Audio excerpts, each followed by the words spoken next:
말씀 마가복음 1장 1절부터 7절의 말씀 봉독해 드립니다. 하나님의 아들 예수 그리스도의 복음의 시작이라. 선지자 이사야의 글에 보라, 내가 내 사자를 네 앞에 보내노니 그가 네 길을 준비하리라. 광야에서 외치는 자의 소리가 있어 이르되 너희는 주의 길을 준비하라. 그의 오실 길을 곱게 하라. 기록된 것과 같이 세례 요한이 광야에 이르러 죄 사함을 받게 하는 회개의 세례를 전파하니 온 유대 지방과 예루살렘 사람이 다 나아가 자기 죄를 자복하고 요단강에서 그에게 세례를 받더라. 요한은 낙타털 옷을 입고 허리에 가죽띠를 띠고 메뚜기와 석청을 먹더라. 그가 전파하여 이르되 나보다 능력이 많으신 이가 내 뒤에 오시나니 나는 굽혀 그의 신발끈을 풀기도 감당하지 못하겠노라. 아멘.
우리 옆에 있는 사람 한번 인사하고 시작하겠습니다. 참 잘 오셨습니다. 제가 우리 본당에 들어오다가 유연이를 만났습니다. 그러면서 목사님 그 해맑은 얼굴로 나 살아났어요. 나 살아났어요. 아, 그래 내가 얼마나 이쁘던지. 그래서 일로 와 일로 와. 그래서 내가 한번 이렇게 안아줬어요. 아, 그냥 이렇게 지난주에 이렇게 축 늘어져 있는 아이 제가 이렇게 머리맡에 기도하면서 하나님 얘 많이 아픈데 하나님 빨리 고쳐주세요. 빨리 고쳐주세요. 얘도 내 마음을 알았는지. 그리고 오늘 보니까 되게 기쁘네요. 하여튼 할머니가 고생을 많이 하셨고 또 부모들이 또 고생 많이 하셨는데 하나님의 위로가 있기를 바랍니다. 원래 이게 속색인 자식들이 나이 먹으면 다 효자, 효녀가 다 됩니다. 아멘. 속 많이 새긴 애들이 또 이렇게 잘 돌아와가지고 또 이렇게 아버지, 엄마 또 마음에 할머니 마음에 기쁨을 더하실 거라 믿어 의심치 않습니다.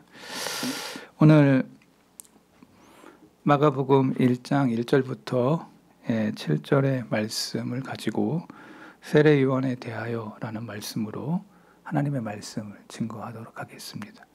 지난 몇 달 동안 야고보 강해했는데 목사님 빈말이라도 그냥 크게 은혜 받았습니다. 뭐 이렇게 하든지 마쳤으면 좀 인사 좀 하면 좋은데 전혀 은혜를 안 받은 사람들처럼 그래서 제가 상당히 마음에 그랬는데 찔러 절받기는 제가 싫어합니다. 그러니까 이번에 말고 다음번에 마가복음 다 마쳤을 때 그렇게 한번 호응해 주시면 제가 엄청 기쁜 마음으로 또 준비하도록 하겠습니다. 또 이렇게 내 입으로 하려니까 엄청 힘들어요. 자, 우리 여러분 안에 이 평안함이 있길 바라고 제가 요사이 참 인생이 쉽지 않구나 뭐 이런 생각들을 조금 한 적이 있습니다. 추후에 제가 한번 신앙 간증 아닌 고백을 언젠가 할지 모르겠는데 참 인생이 살면 살수록 쉽지 않구나라는 것들을 느낍니다. 아마 우리 어르신 연배에 계신 분들을 다 인생 살면서 왜 그러한 일들이 없겠습니까마는 하나님을 바라보시기 바랍니다. 예수 그리스도를 바라보시기 바랍니다. 성령님을 바라보면서 여러분들 속에 늘 승리하는 귀한 종들이기를 바랍니다. 오늘부터 마가복음을 강의하려고 하는데요. 우리가 잘 아는 예수님의 비유, 선한 사마리아인의 비유를 우리는 잘 알고 있습니다. 첫째는 없어야만 했던 사람, 둘째는 있으나마나 했던 사람, 셋째는 꼭 필요했던 사람. 없어야 했던 사람들은 바로 남의 것을 빼앗는 강도죠. 이런 사람들은 사회에서 없어져야 될 사람들인데 강도. 여리고 길에 나타났던 강도는 없었으면 좋았을 사람들입니다. 두 번째로 있으나마나한 사람이 있습니다. 강도를 만난 사람을 보고도 그냥 지나쳤던 레위인과 제사장들입니다. 그들은 높은 사회적 지위와 신분과 영향력을 가지고 있었던 사람이었습니다. 그런데 하나님 보시기에는 있으나마나한 사람들이었다는 것입니다. 사회적 지위, 사회적 영향력은 되게 높을 수 있을지 몰라도 하나님이 보실 때에는 있으나마나한 사람이라는 것입니다. 고통받고 상처받는 사람들에게 전혀 도움이 되지 않고 사회의 진정한 빛과 소금이 될 수 없었던 사람들을 레위인과 제사장으로 예수님께서 표현하신 것입니다. 그러나 꼭 필요한 사람이 있었습니다. 바로 강도 만난 사람을 들쳐업고 자기가 탔던 짐승에게 양보하고 주막으로 가서 돈을 주면서 주모에게 실제적인 도움을 주었던 선한 사마리아인에 대해서는 꼭 있어야 될 사람, 꼭 필요한 사람, 꼭 있어줘야 될 사람. 저는 역사에 한때 꼭 있어야 했던 이 한 사람의 이야기를 오늘 하려고 하는 것입니다. 그 사람이 누구냐? 꼭 있어야 될 사람. 그 사람이 누구냐? 궁금하시죠? 세례 요한입니다. 세례 요한이 안 왔으면 예수님이 올 수가 없어요. 세례 요한이 와야 예수님이 등장을 하게 되는 것입니다.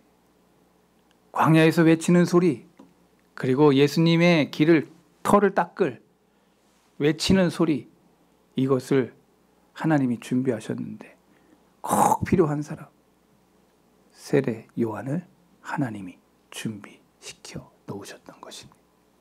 우리가 잘 아는 것처럼 누가복음의 사복음서를 잘 보면은 예수님과 세례 요한의 관계가 친척 관계라는 것을 여러분이 잘 알고 있을 것입니다. 엘리사벳을 통해서 마리아가 거기 살아요, 몇 달. 그러면서 마리아가 집 문에 들어갈 때 엘리사벳이 내 뱃속에서 이 세례 요한이 막 펑펑펑펑 기뻐 뛰는, 이걸 뭐라 그래요? 뱃속에 애가 태동. 가끔 가다가 이제는 이 단어가 안 떠오를 때가 있어요. 옛날에는 이렇게 제가 나름대로 명석했다고 저는 자부했던 사람들 중에 한 사람이었는데, 이제는 안 뛰어 올라와. 단어가 안 올라와. 이름도 안 올라올 때가 있어. 우리 교우들 막 이렇게 할 때 이름이 안 올라와. 나만 그런 거예요? 여러분도 그런 거예요? 나만 그런 거야 지금? 다 그래, 다 이제 젊은 사람들도 다 이제 그게 와.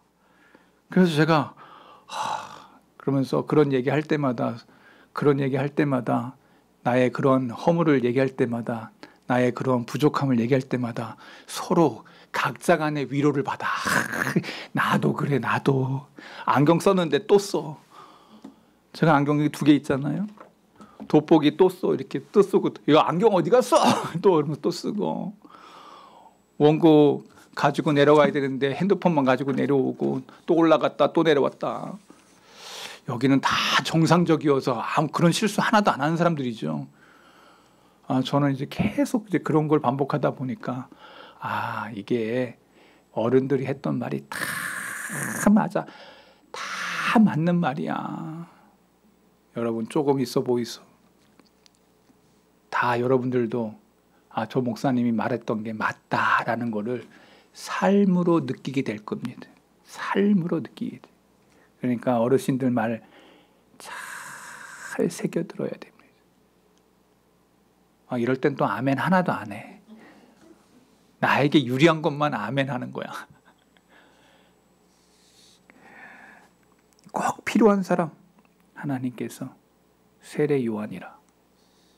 예수님께서 세례 요한을 가리켜서 이렇게 얘기했어요. 마태복음 11장 11절, 내가 진실로 진실로 너희에게 말하노니 여자가 낳은 자 중에서 세례 요한보다 큰 이가 일어남이 없도다. 일어남이 없도다. 이게 무슨 말이에요? 세례 요한이 아주 큰 사람이라고 지금 예수님이 인정해주고 있는 거예요. 큰 사람. 그러니까 뭐 이렇게 강호동이처럼 뭐 이렇게 큰 사람 이런 그다음에 뭐예요? 이렇게 이거 봐. 옛날에 그 씨름 선수 그 큰 사람이 있잖아요. 기중기 하는 그런 사람처럼, 그런 사람이 큰 자가 아니고, 또 그냥 자이언트 하면서 그런 자이언트가 아니고, 여기서 얘기하는 큰 자, 주님의 눈에, 하나님의 눈에 큰 자라고 칭송을 받았던 사람이 성경에서 누구였어요?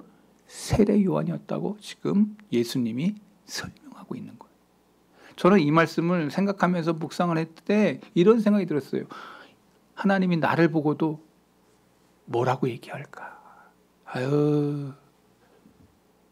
상대방이 그 사람을 평가해 주는 거예요. 여러분, 평가는 내가 내 입으로 하는 게 아니에요. 어떤 사람들 일하는 거 보면요, 꼭 자기가 어떤 사람이다라고 자기가 입으로 다 해. 그런 사람을 우리는 뭐라고 얘기하냐면, 한번 따라해 보겠습니다. 소인. 자기 입으로 하는 게 아니에요. 다른 사람의 위대한 일, 그런 것들은 누가 해야 되냐? 타인이 해야 되는 거예요. 타인이 그거를. 그러니까 여러분들, 여러분의 입으로 여러분들을 높이고 막 이렇게 하고 막 이렇게 하는 거 전혀 소용없어요. 제가 가끔 명함을 받거든요. 명함에 자기 이력하고 뭐하고 막 다 깨알같이 써가지고 이렇게 하는데, 나는 그분 형편없는 사람으로 보고 그 집에서 버려요, 이렇게. 그런데 이름 석자가 있는, 그리고 전화번호만 딱 있는 아주 그 유명인 같지 않은 유명인들이 있다고. 그런 명함은 안 버려. 버리지 말라 그래도 안 버려. 그의 영향력, 그의 인품, 그의 인격, 그의 고상함, 그것과 함께 나에게 이 사람 큰 이득이 될 사람, 그러한 명함들은 안 버려. 나만 그런 거예요? 여러분 다 그럴 거예요. 하나님이 보실 때 큰 자, 여기 안에도 하나님이 보실 때, 우리 성덕교 안에도 하나님이 보실 때 큰 자가 있을 거라고 저는 믿어 의심치 않습니다. 하나님은 다른 거 보시지 않습니다. 인물 보시지 않습니다. 학력 보지 않습니다. 어떤 재물 그런 거 보지 않습니다. 하나님은 우리의 믿음을 보시는 줄로 믿습니다. 믿음으로 하나님이 칭찬하실 것입니다. 일찍이 여자가 낳은 사람 중에 세례 요한보다 위대한 사람이 없다고 주님이 평가하셨습니다. 얼마나 높은 평가입니까? 예수님보다 앞서 왔고 예수님을 증거하는 사람이고, 어떤 의미에서는 구약과 신약의 분수령을 이루었던 사람, 옛 시대가 지나가고 새 시대가 오는 그 길목에 이 사람이 와야 예수님이 온다고 하는 사실을 성경이 구약에서 얘기하고 있었어요. 예수 그리스도를 증거했던 최초의 전도자였고, 최초의 증인이었고, 최초의 순교자이기도 했습니다. 또한 모든 시대를 초월해서 상징적인 그리스도인이라고 할 수 있어요. 저는 참 그리스도인의 진정한 모델이 이 세례 요한이 아니냐. 헤롯 왕의 그 잘못을 지적하면서 광야에서 외치는 정의를 외쳤던 사람이었습니다. 그것 때문에 목배임을 당하고 의를 위해서 죽었던 사람이에요. 바르고 올바른 말을 하다가 죽는 거, 성경은 그것을 의인의 반열에 놓고 있다는 거예요. 그러니까 여러분들, 바른 말을 하는 것은 좋은 것입니다. 그런데 그 바른 말이 삶 속에서 행해질 때 그것은 옳은 것입니다. 여러분이 그렇게 살면서, 그렇게 살지 않으면서 그렇게 얘기한다면 그거는 뭐 아무 의미가 없어요. 살면서 그 말을 할 때 능력이 나타나는 줄로 믿습니다. 그렇지 않습니까? 저는 애들한테 그 공부 열심히 해라 이런 얘기 안 합니다. 왜냐하면 내가 공부를 열심히 안 했는데 애한테 열심히 하라고 말 됩니까? 그래서 저는 내가 열심히 그런 어떤 것들을 하고 있다는 걸 애들이 보면 알아서 하는 것이지, 그거를 자기는 하나도 안 하면서 애들, 우리 TV 다 보면서 야 공부해 됩니까? 절대 안 됩니다. 아니에요? 이게 지금 안 되는 사람은 지금 가정교육 잘못 시키고 있는 겁니다. 그래서 세례 요한은 어떻게 보면 위대한 리더의 본 모습을 성경을 통해서 하나님이 그렇게 예수님을 통해서 말씀하고 있다는 것이. 그러면 도대체 어떤 면에서 그가 오늘 살아가는 저와 여러분들에게 그런 아름다운 믿음의 표본의 모델이 될 수가 있었을까? 우리는 마가복음 서론을 통해서 이 중요한 질문을 같이 생각할 수 있는데, 첫째로 세례 요한은 자신의 소명을 분명히 알고 있었던 사람이에요. 이 소명, 자신이 뭘 하려고 이 땅에 보냄을 받았는지, 내가 뭐 하다가 가야 되는지. 여러분, 이 소명이라는 게 저와 여러분 다 하나님이 불렀습니다. 소명. 하나님의 부름이 있는 거예요. 그래서 내가 여기서 뭐 하다 가야 되는지, 어떤 깃발을 흔들어야 되는지, 내가 어떤 옷을 입어야 되는지, 내가 어떠한 말을 해야 되는지를 알고 있었던 사람이라는 겁니다. 이 콜링이라는 게. 직업도 콜링이에요. 직업도. 나는 목사로, 어떤 사람은 약사로, 어떤 사람은 간호사로, 어떤 사람은 의사로, 어떤 사람은 기자로, 어떤 사람은 뭐 이렇게 자기의 그 콜링, 직업적 콜링이 있고, 또 하나는 크리스찬의 콜링이, 저는 두 가지가 다 있다고 저는 봅니다. 여러분, 그래서 그 콜링에 합당한 직업을 갖게 되고 그러한 크리스찬이 되고 그것 속에서 뭐 그러한 일들을 감당하는 겁니다.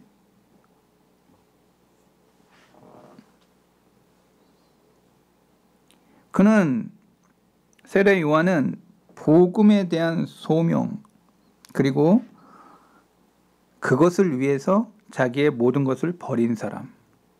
그가 외쳤던 것은 복음이었습니다. 이 복음이라는 말이 영어로 보면은 good news라고 써 있어요.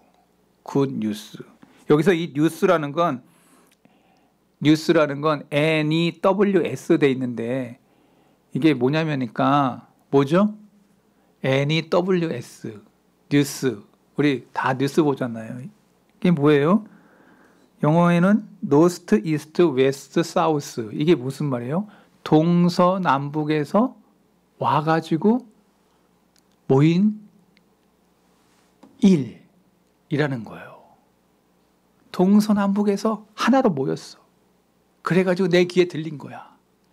그래서 뉴스 할 때 뉴스가 동서남북에서 다 모여가지고 우리가 9시 뉴스 보잖아요. 지금은 9시 뉴스 뭐 어떻게 보는지 안 보는지 모르겠는데 저는 옛날에 TV 볼 때는 그 9시 뉴스를 우리 아버지는 야 TV 틀어라 그러면 9시예요. 9시. 그리고 딱 9시에 딱 뉴스 끝나자마자 띵동댕 하고는 뭐라고 나오냐면 어린애들은 자신은 자야 됩니다 하면서 그 동요 비슷한 그런 거 띵띵띵 하고 그 다음에 애들 재우는 시간인 거예요. 아, 우리는 그냥 애들 때 이거 아는 사람들은 이제 옛날 사람들인 거예요. TV 볼 때 꼭 그렇게 저는 봤습니다. 그러니까 10시 전에 다 자는 거야. 10시 이후의 삶은 몰라. 70년대, 80년대, 90년대. 세례 요한에게 있어서 기쁜 소식이 무엇이었습니까? 무엇이 큰 기쁨인가? 들려오는 소리마다 우리는 우울해지고 좌절하게 만드는 나쁜 소식들 가운데 우리들의 가장 기쁜 소식이 뭘까? 그 기쁜 소식을 한마디로 세례 요한은 외친 것입니다. 뭐라고? 마가복음 1장 1절 하나님의 아들 예수 그리스도의 복음의 시작이라. 여러분, 창세기가 모든 만물의 시작인 것처럼 태초에 하나님이 천지를 창조하시니라. 이렇게 시작된 모든 것의 시작. 그런데 여기 마가복음의 이 시작은 하나님의 아들 예수 그리스도의 뭐의 시작? 복음의 시작이다라고 기록을 하고 있어요. 여기 저는 이게 너무 좋은 게 여기 가스펠이라고 하는 이 가스펠송, 이게 가스펠, 이 복음송이잖아요. 복음송. 근데 복음의 시작이 하나님의 아들 예수다라고 마가가 외쳤던 것입니다. 마가복음이 열리는 1장 1절이 대단한 서론이에요. 새로운 창조의 시작을 제네시스 창세기에서 얘기했다면 예수님의 복음의 시작을 외친 것이 마가복음이에요. 그래서 신학자들 가운데 마태, 마가, 누가, 요한 중에서 제일 먼저 쓰여진 게 무슨 복음? 저는 그 첫 번째 그런 거 좋아하잖아. 마가복음인 거예요. 마태, 마가, 누가, 요한 중에서 제일 처음 쓰여진 게 뭐라고? 마가복음이에요. 베드로하고 마가하고 여러분 베드로의 설교를 듣고 싶습니까? 아, 최범규 목사의 설교가 더 좋아? 그건 아니잖아. 베드로의 설교를 듣고 싶습니까? 아, 여기는 뭐 벽을 놓고 얘기하는 거예요? 반응이 없어. 어떻게? 다시 한번 베드로의 설교를 듣고 싶습니까? 그만하겠습니다. 반응이 없어가지고. 베드로의 수행원 같이 따랐던 사람이 마가였어요. 베드로가 설교했던 그 모든 것들을 기억하고 기록한 것이 마가복음이에요. 마가복음은 성경에서 놀라운 그러한 것들을 처음으로 신약 성경에 기록해 놓은 책이에요. 신학자요 목회자였던 존 티모가 쓴 마가복음 주석에 보면 이렇게 기록되어 있습니다. 제가 좀 읽어드릴게요. 주 64년경이었다. 로마에 엄청난 화재가 발생하여 전 도시를 휩쓸었다. 화재가 진화되어 갈 무렵 로마시의 상당한 지역이 완전히 잿더미로 변해버렸다. 얼마 되지 않아 로마 전역에 악성 소문이 떠들기 시작했다. 네로 황제가 불을 지르도록 명한 장본인이라는 것이었다. 물론 정부 당국은 이를 일축해 버렸지만 소문은 잠잠해지지 않았고 오히려 불길처럼 솟아오르기 시작했다. 희생양을 찾으려고 했던 정부는 마침내 그리스도인들을 제물로 삼았다. 많은 크리스찬들이 로마의 방화의 혐의로 체포되어 구금되거나 처형되었다. 살아남은 그리스도인들은 카타콤의 깊은 동굴로 숨어들었고 더러는 목숨을 보존하기 위해 해외로 흩어졌다. 그런데 이러한 일련의 사건이 일어난 직후에 작은 책자 하나가 사람들 사이에 건네지기 시작했다. 이 소책자는 이렇게 시작되고 있다. 하나님의 아들 예수 그리스도 복음의 시작이라. 여러분, 그러니까 우리나라에도 마태, 마가, 누가, 요한이라는 이 쪽복음이 북녘 땅에 맨 처음 전해졌어요. 이수정이라고 하는 사람이 번역을 해가지고 쪽복음을 만들어가지고 토마스 선교사가 그 쪽복음을 가지고 그 포졸에게, 자기를 참수하는 포졸에게 건네주면서 한번 읽어보라고. 그 포졸이 그때는 종이가 너무 귀했기 때문에 이 벽에다가, 벼른박에다가 그 종이를 쫙 붙여놨는데, 근데 그게 한글로 써 있어. 읽다가 예수님을 만났어. 그 포졸이. 그래서 우리 한국교회 장로교사에 나와요. 그 내용이. 그 사람은 어떤 복음을 받은 게 아니에요. 들은 게 아니에요. 성경을 읽다가 예수님을 만났어요. 성경은 기적적인 말씀인 것입니다. 여러분의 심령을 찔러 쪼개는 말씀인 것입니다. 여러분을 변화시키는 말씀인 것입니다. 저는 믿어 의심치 않습니다. 바로 환난과 핍박이 있었던 그 로마시에 전해졌던 복음, 그게 마가복음이다. 쫓기면서 핍박을 받으면서 흩어지면서 그들이 잠잠히 할 수 없었던 소식, 인생의 결정적인 손해를 보면서도, 제사를 잃어버리면서도 카타콤의 그 지하 장례 치르는 그 곳 속에서 숨어들면서도 알리고 싶었던 기쁜 소식은 하나님의 아들 예수 그리스도의 복음의 시작이라.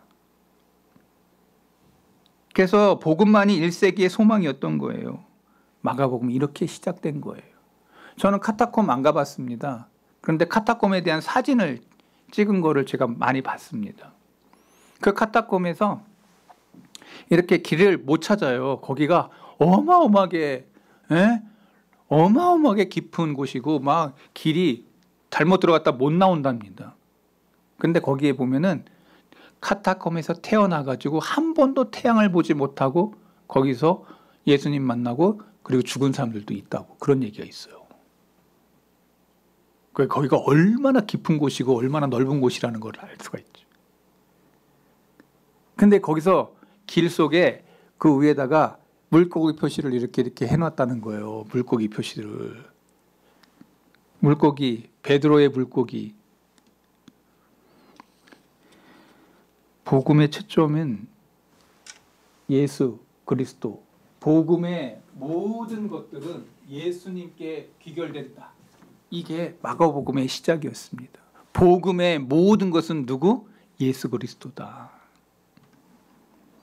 예수가 구원이시기 때문에 예수라는 말 자체가 구원하다라는 뜻입니다.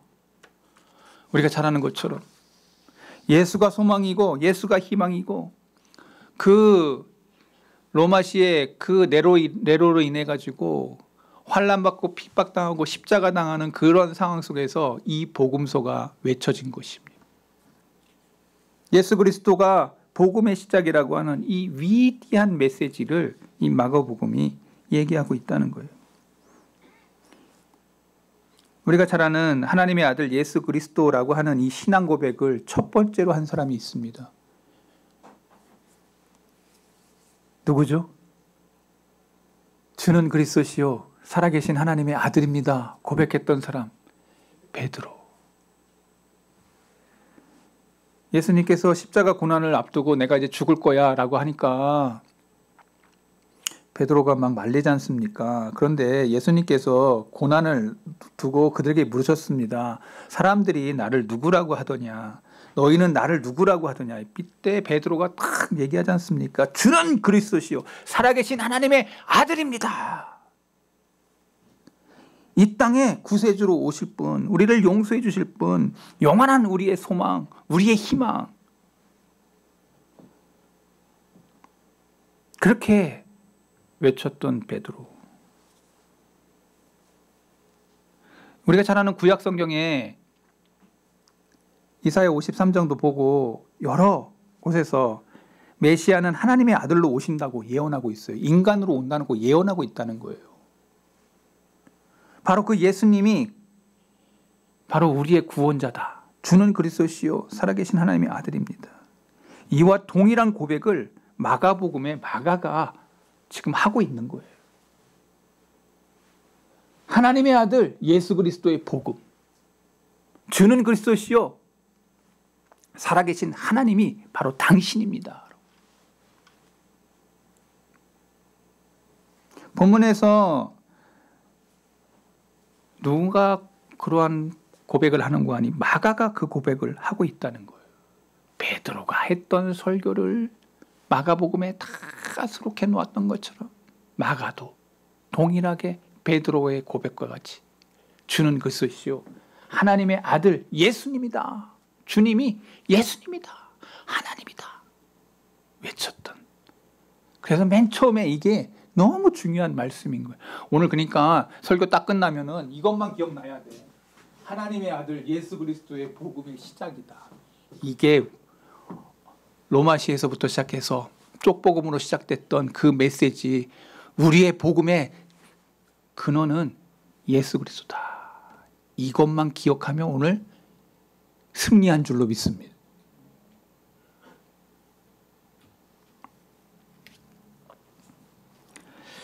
마가복음을 기록한 마가가 어떤 사람이냐? 마가와 베드로의 심상치 않은 관계가 나오는데요. 베드로전서 5장 13절을 보면은 택하심을 함께 받은 바벨론에 있는 교회가 너희에게 문안하고 내 아들 마가도 그리하리라 이렇게 써 있어요.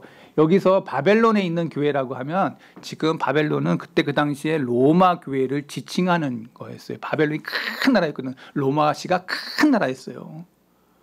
그러니까 그거를 지칭하면서 너희에게 문안하고 그 다음에 베드로가 뭐라고 얘기해? 마가를 소개하는데 My son, 내 아들이요. 여러분 내 아들이요. 여러분 이게 얼마나 위대한 말이에요. 내 아들이다. 영적으로 내가 낳은 아들이다. 골로새서 4장 10절에 따르면 여기 이 마가랑 바나바가 생질 조카였어요. 바나바가 여러분 아시죠? 땅 팔아가지고 탁 해가지고 예루살렘에 위대한 리더 중에 한 사람이 바나바가 마가하고 그러니까 생질인 거예요. 마가가 숙부인 거야. 숙부. 아 이것도 촌수해야 돼요? 숙부가 누군지 알잖아, 그지? 숙부. 어린 사람들은 이 숙부가 뭐 쑥이나 캐러 온 사람인 줄 알고 이렇게 하는데 그런 거 아니고 숙부. 아주 가까운 친척이었어요. 근데 이 바나바가 마가가 숙부인데 바나바하고 바울과 함께 1차 선교 여행을 떠나요. 그때 수행원으로 누굴 데리고 가냐면 마가를 데리고 가요. 그러니까 1차 전도여행 갈 때 바나바, 그 다음에 바울, 그 다음에 누구 데리고 가? 마가를 데리고 가요. 마가를. 왜? 바나바하고 생길이라서 야 같이 가자. 근데 마가가 선교 여행을 했는데 저와 여러분들도 지금도 여행하면 힘들잖아요. 난 여행 좋아. 나는 넉마살이 껴가지고 나는 어디든지 괜찮아. 오케이. 뭐 이렇게 되는 사람 있어요? 여행 지금도 힘들지만 그때 그 당시에 여행은 너무 힘들었던 거예요. 그래서 마가가 중간에 나 못해. 그리고 예루살렘으로 돌아와요.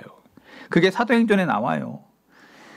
그래서 포기하고 예루살렘으로 돌아갔는데 바울은 다시 선교 여행을 떠날 때 마가를 데리고 가는 것을 반대했어요. 그래가지고 바나바랑 밤새도록 싸웠다라는 말이 나와요, 성경에. 믿음의 사람 바울과 바나바 믿음의 사람이었는데 어떻게 싸우냐. 여러분 그것도 희한하지 않습니까? 믿음의 사람들도 싸운다. 싸워. 부부지간 아무리 좋아도 싸운다. 안 싸워? 여러분 그 정상 아니에요. 안 싸운다면 그 집이 이상한 집이야 그거. 싸워야 돼. 부부지간에 언어도 다르고 습관도 다르고 먹는 것도 다르고 다 달라요. 이거 얘기해야 돼요? 나는 우리 집사람하고 저하고 우리 엄마는 좀 손이 커가지고 배추를 해도 이렇게 해가지고 이렇게 잘라가지고 주는 그런 집에서 먹고 살았어요. 근데 우리 집사람 딱 오니까 이거를 내 입 안에 딱 들어가도록 탁탁탁 해가지고 수박도 이렇게 큼지막하게 하나씩 하나씩 잘라주는 게 아니라 깍두기로 해가지고 가지고 와요. 그러니까 우리 아버지 한번 오셨는데 우리 아버지를 그렇게 탁 해가지고 갖다 드렸더니 우리 아버지가 처음에는 놀래 자빠졌다가 그래 성의가 있으니까 받아 먹는데 야, 손 안 더럽혀서 좋다 야 하면서 우리 아버지가 이렇게 기분 안 상하게 우리 아버지 참 지혜로우신 분이에요. 나 같으면 야 이게 뭐야 이렇게 했을 건데 우리 아버지가 지혜로운 분이라 깍두기처럼 손 안 버려서 좋다 야 하면서 기뻐하시는. 저는 많이 싸웠습니다. 3년 동안 열심히 사랑한다고 쫓아서 결혼했는데 3년 넘게 죽으라고 싸웠습니다. 안 맞으니까.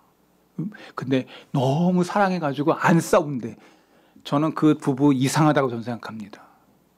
정신적으로 문제가 있다고 저는 보는 거예요. 안 싸울 수 없습니다. 진정한 부부가 될 땐 싸워야 되는 겁니다. 아니 우리 목사님이 부부싸움을 조장해? 뭐 이러면서 또 잘못 듣는 사람이 절대 그거 아니죠. 이건까지 다 설명해야 돼. 그거 아니잖아 지금. 여러분 이게 몇 사람이 살짝 지금 졸려고 그러는 것 같아가 내가 지금 삼천포로 빠졌는데 근데 목사님 설교 들을 때 꼭 보면은 말씀은 안 들어오고 삼천포 우리 목사님하고 사모님하고 실컷 싸웠다 이 얘기만 기억나고 막 그런 거 하면 안 되는 거예요 여러분. 뭔 얘기인지 알죠? 이럴 땐 또 잘하시네. 자, 여러분 지금 믿음의 사람 바울과 믿음의 사람 바나바가 마가 때문에 서로 마음이 상해서 밤새도록 싸웠어. 그래서 서로 이별을 해요.